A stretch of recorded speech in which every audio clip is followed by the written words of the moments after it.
এই তো ফাইনালি আমরা বাজারে চলে আসলাম। এখন আমরা অনেক কিছু কেনাকাটা করতে পারবো।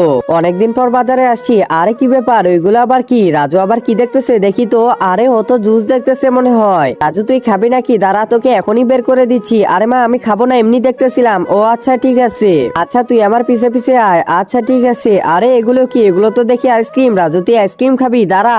আরে মা, আমি তো খাবো না, রেখে দাও। ও আচ্ছা খাবি না? খাবি না তো তাকাচ্ছিলি কেন? তাড়াতাড়ি যেতে লাগবে। আরে এগুলো কি? এখানে তো দেখি অনেক প্রকার চকলেট। আরে রাজু কি দেখতেছে? রাজু তো দেখি চকলেট দেখতেছে। এ রাজু, এই জন্য চকলেট। আরে মা, আমি খাবো না।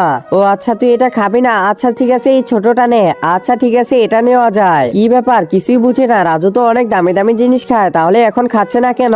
কাবা ঘরের দিকে তাকালেই নাকি সব গুনাহ মাফ হয়ে যায়। হে আল্লাহ, যে আমার ভিডিওটা দেখে লাইক এবং সাবস্ক্রাইব করে দিবে তাকে একবার হলেও কাবা শরীফে যাওয়ার তৌফিক দিও।